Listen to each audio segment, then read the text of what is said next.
اہل دقت بیٹھے ہوئے ہیں، مجھے وقت تنگ ہے، میں اصلی مضمون کی طرف جا رہا ہوں، چھوڑ رہا ہوں بہت سارے پیغامات. اور اللہ کی رسی کو مضبوطی کے ساتھ تھامے رکھو، اور اللہ کی رسی کے بارے میں جھگڑا نہ کرو. یہ اللہ کی رسی کہاں لٹکی ہوئی ہے؟ خانہ کعبہ کی چھت پر ہے، مدینہ منورہ میں ہے، کربلا میں ہے، نجف میں ہے، مشہد میں ہے. یہ اللہ کی رسی لٹکی ہوئی کہاں ہے جس کو پکڑنے کا اللہ حکم دے رہا ہے؟ جی یہ شجرہ طیبہ ہے کہاں؟ یہ صراط کہاں ہے؟ یہ رستہ کون سا ہے جس کے اوپر قائم رہنے کی اللہ بات کر رہا ہے؟ یہ ہے کہاں؟ تو بس یہ ساری مثالوں کو ایک جگہ جمع کر کے میں ایک نتیجہ دے رہا ہوں اپنے ان بچوں اور جوانوں کے لیے کہ اللہ کی جانب سے جو رہنمائی کے رستہ ایک ہی ہے، مگر اس کے نام جو مختلف بتائے ہیں وہ مادی نہیں ہے. مادی نہیں ہے جو بارڈر کے چینج ہو جانے سے چینج ہو جائے، جو حالات کے بدلنے سے چینج ہو جائیں، جو مشرق اور مغرب. اچھا یہ گھرانہ وہ گھرانہ ہے کہ جو یہ وہ رستہ ہے کہ جس پر اگر ہم قائم رہیں گے تو چاہے جغرافیہ بدل جائے مگر یہ نہیں بدلے گا، چاہے ملکوں کی سرحدوں کو بدل دیا جائے یہ رستہ نہیں بدلے گا. تو یہ رستہ کون سا رستہ ہے جس رستے کے لیے اللہ ہمیں غور کرو، حبل اللہ اندر رکھی ہوئی ہے. ذرا اپنے اوپر غور کرو، صراط اندر ہے. تم نے اگر اپنے اوپر غور کر لیا تو تمہیں علی مل جائے گا. تم نے اگر اپنے اوپر غور کر لیا تو تمہیں اہل بیت کی معرفت ہو جائے گی. جس نے اپنے آپ سے محبت کی وہ کیسے ممکن ہے کہ وہ یہ دروازہ چھوڑ کے چلا جائے؟ جو اپنے اچھا جو یہاں سے دور بیٹھے ہوئے ہیں، جو یہاں سے دور، میری مراد اس دروازے سے دور بیٹھے ہوئے ہیں، وہ اپنے آپ سے ہی پیار نہیں کرتے، اپنے آپ سے ہی محبت نہیں کرتے. اس لیے کہ اس دنیا میں بھی اطمینان نہیں ملے گا اور آخرت میں تو جنت کی بو بھی نہیں سونگیں گے جو اہل بیت سے دور رہیں گے. یہ سفر کرنا ہے اور اللہ سفر اب آپ کو اچھا لگے گا ترجمہ. وَمَن يَخْرُجْ مِن بَيْتِهِ مُهَاجِرًا إِلَى اللَّهِ وَرَسُولِهِ. بس جو نکلا اپنے گھر سے توجہ چاہوں گا، ایک تاریخ کے منفرد مسافر کی مجلس ہے، اس لیے میں نے یہ مضمون ترتیب دیا. وَمَن يَخْرُجْ، صلوات پڑھیں ذرا محمد و آل محمد.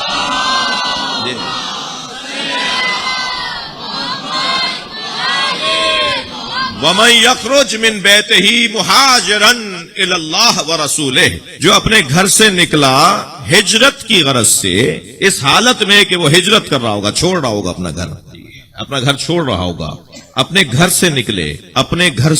وَمَن يَخْرُجْ مِن بَيْتِهِ مُهَاجِرًا إِلَى اللَّهِ وَرَسُولِهِ، اور اس کی ہجرت اللہ اور اللہ کے رسول کی طرف ہو. تو اللہ کو سمتوں میں کہیں لایا جا سکتا ہے؟ کہاں جا رہا ہے یہ؟ اللہ کی طرف جا رہا ہے. اللہ کہاں رہتا ہے معاذ اللہ؟ یہ سوال ہی صحیح نہیں ہے، مگر صرف سمجھنے کے لیے ان بچوں اور جوانوں کے لیے عرض کر رہا ہوں. یہ کہاں جا رہا ہے؟ اللہ کی طرف. تو اللہ کہاں رہتا ہے؟ مکے جاؤ گے تو اللہ ملے گا. بعض لوگوں کو تو مکے میں بھی اللہ نہیں ملتا.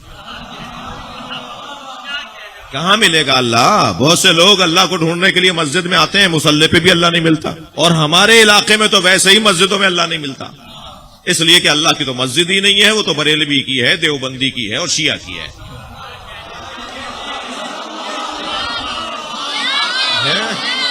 صلوات پڑھتے ہیں محمد و آل محمد پر.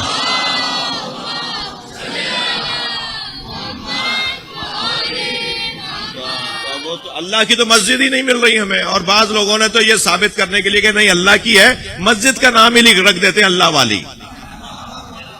اللہ والی مسجد. اچھا یہی مسجد ہے جو اللہ والی ہے، باقی مسجد ہے تو اللہ والی بھی نہیں ہے. اور جو ایسا دعویٰ کر رہا ہو نا اس پہ زیادہ شک کیجیے گا. جی صلوات ہدیہ.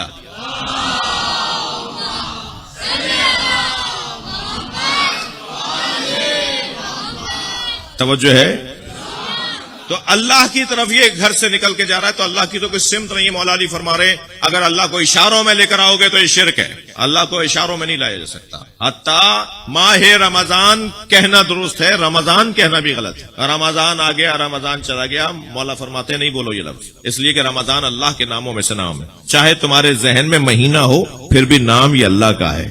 تو اتنی بھی احتیاطی بھی نہ کرو کہ رمضان آیا اور چلا گیا، اس لیے کہ اللہ کے آنا اور جانا نہیں ہے. جو آنے اور جانے والا ہوتا ہے نا، جو آتا ہے وہ وہاں نہیں ہوتا، جو جاتا ہے وہ یہاں نہیں ہوتا.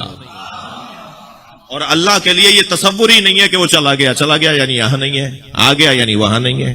تو اللہ کے ناموں میں ایک نام رمضان ہے، تو مولا فرماتے ہیں جب ماہ رمضان کہا کرو، جب بھی مہینے کی بات کرو تو کہو جاء شہر رمضان وذهب شہر رمضان، ماہ رمضان آیا اور ماہ رمضان چلا گیا۔ تو اللہ کی تو کوئی سمت نہیں ہے، تو اس کا مطلب یہ ہوا کہ یہ جو ہجرت ہے یہ درونی ہجرت ہے، درونی ہجرت کرنے والا، ذہنی ہجرت کرنے والا، فکری ہجرت کرنے والا، عقیدے کی ہجرت کرنے والا، نظریے کو بہتر کرنے والا، وہ شاید وہ چاہے ایک بند کمرے میں بیٹھا ہو، وہ قرآن کی آیت کے مطابق اللہ اور اللہ کے رسول کی طرف ہجرت کر رہا ہے۔ اور اگر ذہنی اور فکری ہجرت کرنے والا چاہے وہ کتنے ہی سفر کرتا رہے اور اس کے اندر جمود کا شکار ہو اور وہ کہیں بہتری کی طرف نہ آئے، اپنے کل اور اپنے آج کو ایک جیسا ہی رکھے، اپنے آج کو اور اپنے کل کو ایک جیسا ہی رکھے، تو وہ چاہے دنیا جہان میں گھوم کر آ جائے، اس نے سفر ہی نہیں کیا۔ تو اصلی سفر جو ہے وہ ذہن کا اور فکر کا سفر ہے۔ یہ جو فکر میں مسلسل سفر اور مسلسل بہتری ہے، یہ اللہ چاہتا ہے کہ اللہ اور اللہ کے رسول کی طرف سفر کرو۔ عزیزان گرامی، جس کی فکر مضبوط ہوگی اور جس کی فکری سفر مسلسل اللہ کی طرف رہے گا، اللہ کے رسول کی طرف رہے گا، وہ چاہے کتنے ہی نامناسب گندے ماحول میں بھی ہو کر آ جائے، اس پر کوئی فرق نہیں پڑے گا، وہ ماحول کو بہتر تو بنائے گا، برے ماحول کا اثر نہیں لے گا۔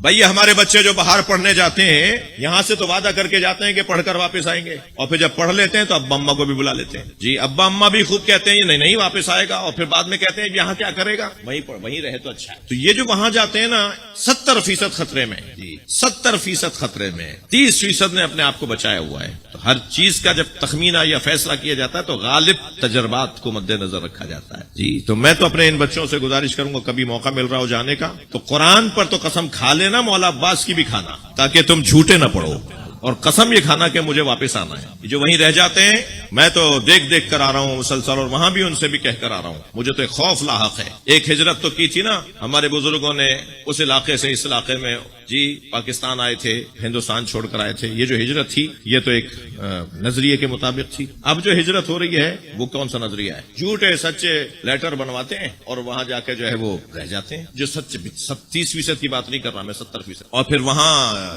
جا کر جو ہے وہ ان کے حالات 70% کے اچھے نہیں ہیں۔ یہاں سے جو گئے ہیں وہ پھر بھی بچے رہیں گے، بڑے بڑے بچے جو لے گئے ہیں وہ بھی بچے ان کے بچے رہیں گے۔ بچوں کے بچے جب ہوں گے نا تو خطرناک ہے، پھر نام لکھا جائے گا ڈیوڈ جان حیدر نقوی، کیونکہ اماں تو عیسائی ہیں۔ اچھا وہ عیسائی کو بھی نہیں پتا، وہ بھی کہہ رہی ہے کہ میں 6 سال ہو گئے چرچ گئے ہوئے، ایسی تو دیندار ہے وہ، جی۔ اور جوزف نقوی، جوزف زیدی، پھر یہ نام لکھیں گے اپنے بچوں کے، یہ آدھے، اور پھر ان کے بچے تو بالکل ہی ہاتھ سے چلے جائیں گے۔ سادات کی نسلیں خراب ہو رہی ہیں، مومنین کے حالات خراب ہو رہے ہیں۔ کیوں؟ پیسہ کمانے گئے تھے، کیوں؟ پڑھنے گئے تھے۔ عزیزان گرامی، ہمارے پاس جو کامیاب لوگ ہیں وہ اگر ایسے جاتے بھی ہیں تو وہ اپنے نظریے کو لے کر جاتے ہیں اور اس نظریے کے مطابق لوٹ کر آتے ہیں، اپنے سفر کو اللہ اور اللہ کے رسول کی طرف جاری رکھتے ہیں۔ جی بگڑ جاتے ہیں 70% بچے، اردو بھی توتلے ہو کر بولتے ہیں، منہ ٹیڑھا کر کے، کیونکہ انگریزی زیادہ بول رہا ہے۔ تم یہاں 2 سال میں تمہاری زبان ہی بدل گئی، کیوں؟ اس لیے کہ انسان اثر لیتا ہے۔ جی 2 سال رہا میں مفتی عنایت علی شاہ صاحب اللہ مقامہ کے ساتھ، بہت بزرگ عالم دین تھے، مفتی تھے، کہاں ہے خیرپور والے، خیرپور میں مفتی بھی، ریاست کے مفتی تھے وہ، تو اس لیے ان کو مفتی کہا جاتا تھا۔ 2 سال رہا تو 2 مہینے رہا میں ان کے ساتھ، 2 مہینے ہی کہا ہے نا، 2 مہینے ہی رہا تھا ساتھ، 2 مہینے ان کے ساتھ میں رہا، تو 2 مہینے 4 مہینے تک گویا میں اردو بھی سرائیکی لہجے میں بول رہا تھا۔ تو ایک صاحب مجھ سے کہنے لگے کہ آپ کس لہجے میں ذرا سرائیکی لہجے کی لٹ آتی ہے؟ میں نے کہا مجھے تو نہیں لگتا۔ انہوں نے کہا نہیں، آپ فلاں لفظ دیکھیں سرائیکی والوں کی طرح بول رہے ہیں۔ پھر مجھے خیال آیا کہ میں ان کے ساتھ کیوں کر رہا ہوں، ان کا لہجہ کیونکہ ان کی زبان کیونکہ سرائیکی تھی، تو وہ اثر میرے اوپر آیا۔ مرزا اسد اللہ غالب دہلی میں ایک محلے سے دوسرے محلے جا رہے تھے، تانگا روکا، پیسے طے کیے، تانگے میں بیٹھے تو تانگے والا شروع اپنی باتیں، آج ایسے مسافر اتارا، آج ایسے میں لے کر گیا، اور آج میرے گھوڑے نے یہ کیا، اور آج میرا پہیا تانگے کا ٹوٹ گیا تھا، جانے کیا کیا باتیں۔ تو آدھے رستے میں مرزا اسد اللہ غالب نے کہا بھی تانگا روکو، مجھے اترنا ہے۔ اس نے کہا جی محلہ تو ابھی آگے ہے، وہ کہنا نہیں وہاں تک تو میری اردو خراب ہو جائے گی، تم بولے چلے جا رہے ہو، تمہاری زبان میرے اوپر اثر کر رہی ہے۔ تو انسان اثر لیتا ہے، انسان ماحول کا اثر لیتا ہے۔ اب یہ جو ہمارے باہر مسافروں پر بات ہو رہی ہے، بھائی مضمون پر ہی ہوں میں، یہ جو ہمارے بچے باہر پڑھنے جاتے ہیں، جو سفر کرتے ہیں، یہ جو مسافرت کرتے ہیں، ان کے لیے علامہ اقبال نے جرمنی سے ہی ڈاکٹر ہو کر آئے نا، جرمنی گئے, ڈاکٹریٹ کی سند لے کر آئے, تو باہر تو بہت سارے لوگ گئے. تو علامہ اقبال نے باہر جا کر واپس آنا اور باہر جا کر اپنے نظریے پر قائم رہنا اور اللہ کے رسول کی طرف سفر جاری رکھنا, اس کا ایک نسخہ دیا ہے. علامہ اقبال کہتے ہیں خیرہ نہ کر سکا مجھے جلوے دانش فرہنگ. یورپ کا, ولایت کا, مغرب کا جو جلوے تھے نا, وہاں کے جو وہاں کی روشنیاں تھیں, وہ جہاں وہاں کی جو چمکداریاں تھیں, وہ مجھ کے اوپر, میرے اوپر اثر نہیں کر پائیں. کیوں؟ یہ تو ہونا ہے, اثر تو ہونا ہے. خیرہ نہ کر سکا مجھے جلوے دانش فرہنگ, سرما ہے میری آنکھ کا خاک مدینہ و نجف.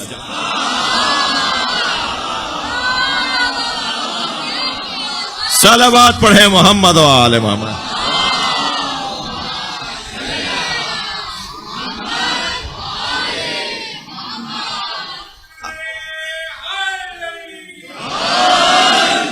اگر میں نے اپنی آنکھ میں مدینہ و نجف کی خاک کا سرما لگا لیا تو مجھے وہی نظر آئے گا جو مدینے والا دکھانا چاہتا ہے اور نجف والا دکھانا.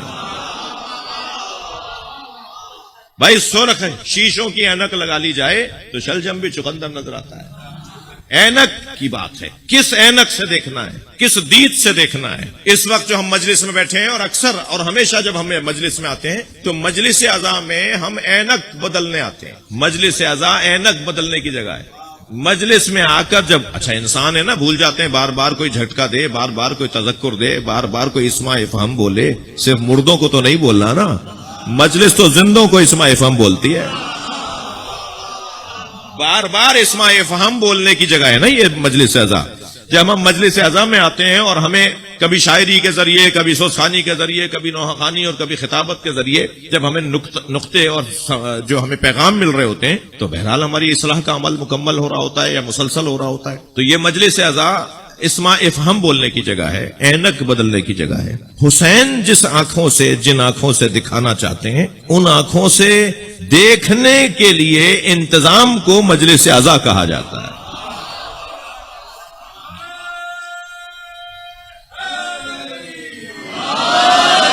بہت عرصے بعد حاضر ہوا ہوں اور شرکت ماشاءاللہ آپ کی بھرپور ہے, اور موسم کے نامساعد, میں خراب موسم میں نہیں بولوں گا, موسم خراب نہیں ہے, نامساعد ہمارے ساتھ نہیں جڑ رہا. صلوات پڑھنے ذرا محمد والے.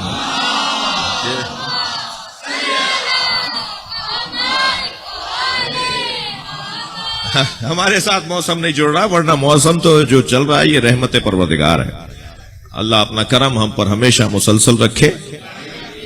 تو میں, دیر تو بہت ہو رہی ہے مگر اگر تاخیر ہو تو مجھے معاف کیجیے گا. یہ جو سفر ہے نا اللہ اور اللہ کے رسول کی طرف, یہ مانوی سفر ہے, روحانی سفر ہے, جسے مسلسل جاری رکھنا ہے. ایسی کیفیت میں اگر ثم یدرکہ الموت, اگر اسے رستے کے اندر موت آ جائے تو پھر فقط وقع اجرہ علی اللہ, تو وہ تسلی رکھے کہ اس کا اجر, اس کا ثواب, اس کا بدلہ, اس کا انعام اللہ پر ہے, اللہ دے گا. اور اللہ تو بہت زیادہ معاف کرنے والا بھی ہے اور بہت زیادہ عطا کرنے والا بھی ہے. یہ جو سفر کرنے والے لوگ ہیں نا, یہ دو طرح کے ہیں, ایک بدن کا سفر اور ایک فکر کا سفر. جو بدن کا سفر اور فکر کا سفر ساتھ ساتھ رکھتے ہیں, توجہ, جو بدن کا سفر اور فکر کا سفر ساتھ ساتھ ہیں, حضرت مسلم کامیاب ترین مسافر ہے. ایسا سفر کیا کہ اب قیامت تک مسافروں کو رستہ بتا دیا کہ تمہیں چلنا کہاں ہے, تمہیں جانا کہاں ہے, تمہارا کام کیا ہے. چلے ہیں اس امام کے حکم پر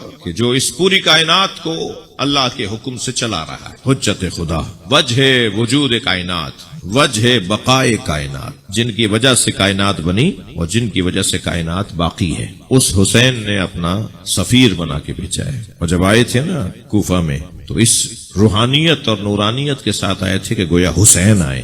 جوان ہے 28 سے 30 سال کی عمر ہے حضرت مسلم کی, چھوٹے چھوٹے 2 بچے بھی ساتھ ہیں. میں انتہائی محترم مجمع سے ایک اپیل کروں گا کہ لاہور بی بی پاک دامن کو سلام کرنے ضرور جایا کریں. جن کے شوہر کی مجلس ہم کر رہے ہیں نا, یہ وہی بی بی رقیہ ہیں جی. 5 سال پہلے آستانہ قدس رضوی امام رضا کے حرم کی تحقیقاتی شعبے نے تحریری طور پر تصدیق کی ہے.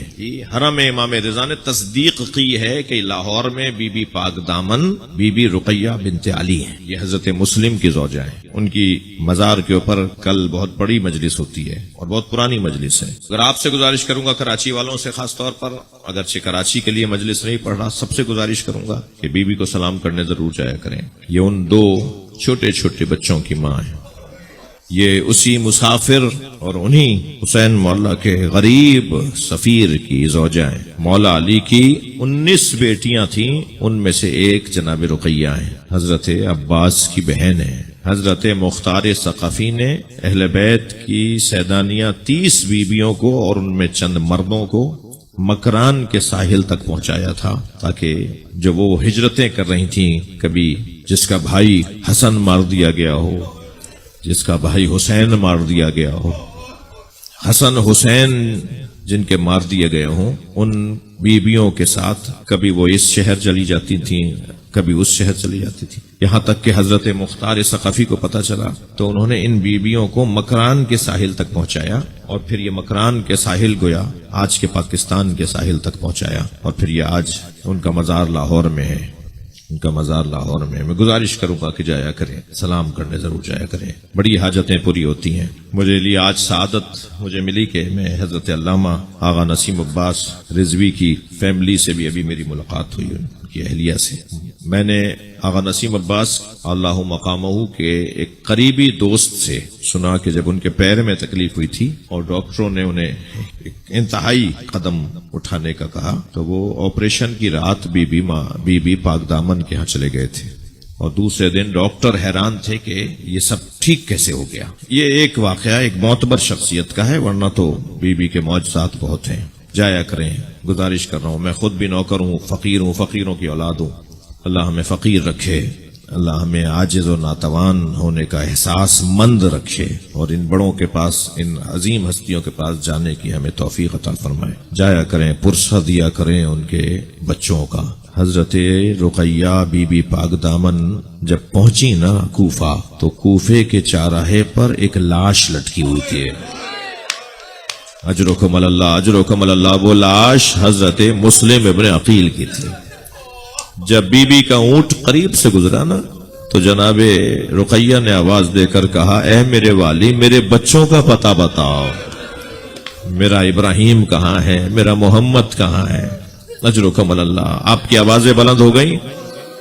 اس گھر کے تو بچوں کی معرفت اس درجے پر ہے کہ جس درجے پر دنیا میں بڑے بڑے لوگوں کی نہیں ہوتی. جب یہ حارث قتل کرنے لگا نا ابراہیم اور محمد کو، تو محمد بڑے تھے، ابراہیم چھوٹے تھے. تو جب محمد کو مارنے لگا تو ابراہیم نے آواز دے کر کہا، یہ میرے بڑے بھائی ہیں، پہلے مجھے مارو. جب ابراہیم کی طرف بڑھا تو ابراہیم نے کہا، یہ میرا چھوٹا بھائی ہے، پہلے مجھے مارو. یعنی دونوں بھائی یہ چاہتے تھے کہ ایک بھائی بچ جائے، کسی طرح دیر ہو جائے، تاخیر ہو جائے کہ اسے نہ ماریں، اور میں چلا جاؤں، میرا بھائی بچ جائے. تو کہنے لگا، میں تو تم دونوں کو ماروں گا. اب جب دونوں کے سر قلم کر لیے نا، جب پہلے بھائی محمد کو پہلے مارا. کیا کمال ہے اس گھر کے بچوں کا. اس نے کہا، آخری بات کرو، بس میں تمہارا سر اتارنے والا ہوں. حضرت مسلم کے بچوں کو کے لیے کہنے لگا، آخری بات کرو. تو دونوں شہزادے کہنے لگے، ہماری آخری بات یہ ہے، میں 2 رکعت نماز پڑھنے دو. دونوں شہزادوں نے نماز پڑھی ہے، اور پھر محمد اور ابراہیم کا جب اس نے سر کاٹ لیا، محمد کا سر کاٹ کے بدن کو نہر میں پھینکا، تو جنازہ رکا رہا جیسے بھائی کا انتظار کر رہا. اور جب دوسرے بھائی کا سر کاٹ کے بدن کو نہر میں پھینکا، تو دونوں بھائیوں کے بدن آپس میں ملنا شروع ہوئے. اور جب یہ سر لے کر پہنچا ہے نا عبید اللہ ابن زیاد کے سامنے، اور تش سے رومال ہٹایا گیا، تو ننھے 2 بچوں کے سر. تو عبید اللہ ایک مرتبہ کھڑا ہو گیا، آوازیں دے کر کہنے لگا، ذرا آؤ تو صحیح، کتنے حسین چہرے ہیں. میں ایک جملہ کہہ دوں، مجلس خواتین بھی سن رہی ہیں نا، جو دشمن کی نگاہ میں حسین ہو، وہ ماں کی نگاہ میں کتنا حسین ہوگا. اجرکم اللہ، اجرکم اللہ. اللہ آپ کو کسی غم میں نہ رلائے. وہ حضرت مسلم کے شہزادے حضرت مسلم کو گرفتار کر کے لے کر آئے. میں نے مجلس مکمل کی, بس دو منزلیں لے لیجئے. حضرت مسلم کو گرفتار کر کے لائے, ہاتھ پیر باندھے ہوئے تھے. عبید اللہ ابن زیاد دربار میں کرسی پر تخت پر بیٹھا ہوا تھا کہ سامنے لا کر حضرت مسلم کو کھڑا کیا. حضرت مسلم اپنا سینہ چوڑا کر کے کھڑے تھے, گردن اٹھا کے کھڑے تھے کہ کرسی پہ بیٹھے ہوئے ایک شخص نے کہا, تم نے امیر کو سلام نہیں کیا, تم نے امیر کو سلام نہیں کیا. اس کی مراد عبید اللہ ابن زیاد تھا, کرسی پہ بیٹھا ہے, تخت پہ بیٹھا ہے. کہ تم نے امیر کو سلام نہیں کیا. حضرت مسلم نے اسے دیکھا اور ایک خاص جلال کی کیفیت میں فرمایا, ما لی الامیر سوى الحسین, حسین کے علاوہ میرا کوئی امیر ہی نہیں ہے. یہ جرت, یہ بہادری, علی کا بیٹا, علی کا بھتیجا, علی کا داماد, علی کا پروردہ حضرت مسلم ابن عقیل. جب کہا کہ اے مسلم بس کچھ دیر میں ہم تمہیں اس دنیا سے رخصت کر دیں گے, تمہارا سر اتار دیں گے, کوئی آرزو ہو تو کہو, کوئی بات ہو تو کہو. 3 باتیں حضرت مسلم نے کی. ایک تو اپنے زرہ کے بارے میں اور ایک قرضے کے بارے میں بات کی, اور پھر فرمایا دوسری بات کہ اگر تم میں کوئی باضمیر بیٹھا ہے, اس مجمع میں اگر کوئی باضمیر ہے تو وہ کسی طرح حسین تک خبر پہنچائے, میرے مولا حسین تک خبر پہنچائے کہ وہ کوفہ نہ آئے, اب کوفہ آنے کی جگہ نہیں ہے. اور پھر آخری بات فرمانے لگے, مجھے پیاس لگی ہے, کوئی پانی پلائے گا.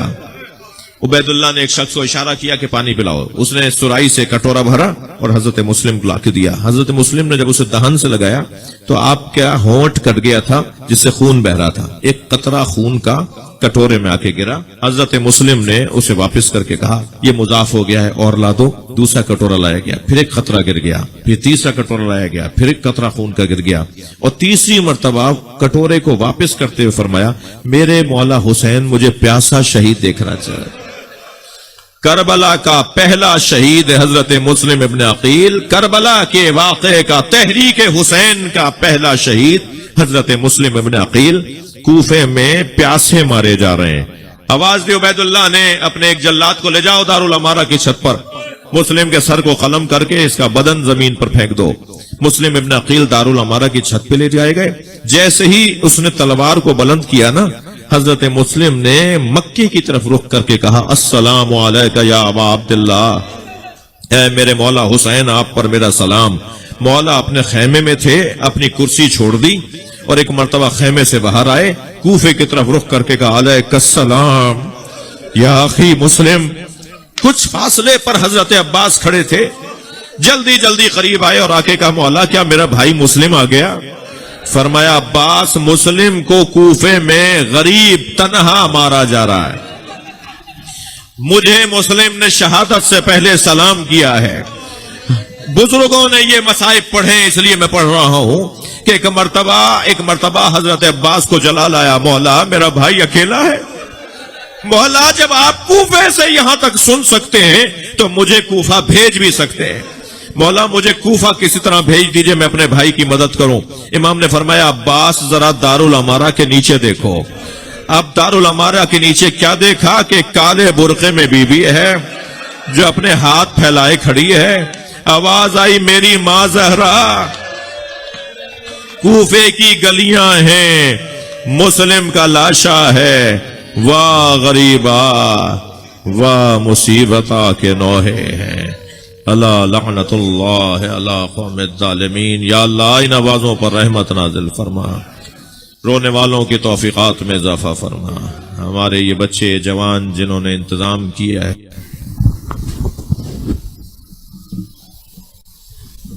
گزارش کروں گا جناب ساجد جعفری صاحب سے نوحہ خوانی کے لیے.